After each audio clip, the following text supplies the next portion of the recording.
Ілияс Жансүгіровтің романтикалық сарында шалқыған шабытпен, поэзиялық құдіретті қуатпен жазылған туындысы «Құлагер».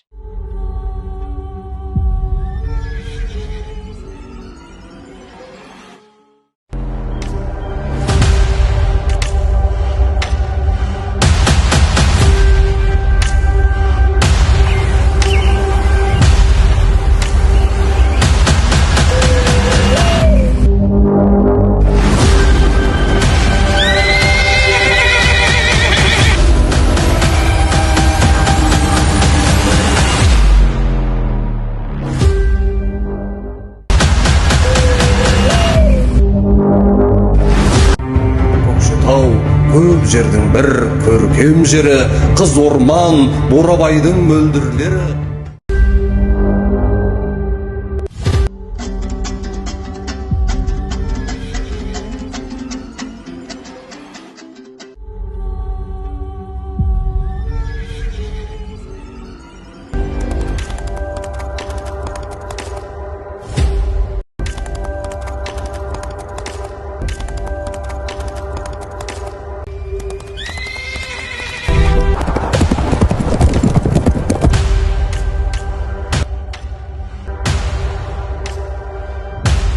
Бұл бәйгеде ол озбау керек.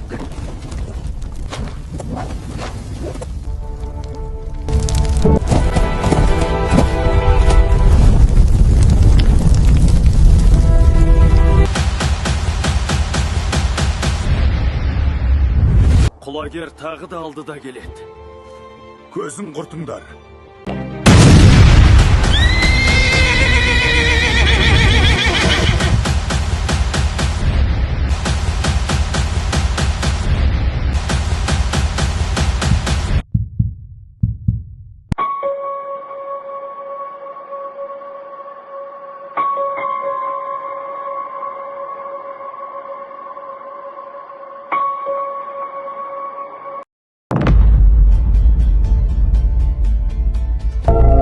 Бұл поэма ұлттық рухтың айғағы, тарихтың айнасы. Құлагер тек бір түп бар емес, ол халықтың арман үміті, мұны мен қуанышы.